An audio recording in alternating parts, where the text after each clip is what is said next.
Construction, magandang umaga ulit sa inyo. Ayan, medyo umupa na yung ulan dito sa amin sa northern part of Cebu. Pero so far, may hangin pa rin siya. Kita ko, mga ka-construction. Maganda naman ang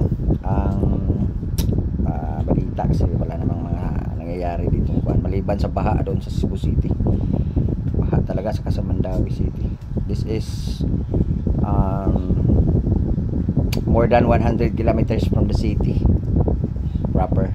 So medyo malayo to from the city, mga ka-construction. So malapit sa dagat kaya medyo mahangin talaga. Kagagaling ko lang po sa palengke, nga lang wala talagang isda. Kaya ayan, pumili na lang ako ng kamote and saging na hinog saba at saka buwad bulinaw, dilis, mga ka-construction. Yan na yung tanghalian namin kasi medyo busog pa, mga ka-construction. So sa lahat ng mga engineers, tropa ko dyan sa Metro Manila and Cebu,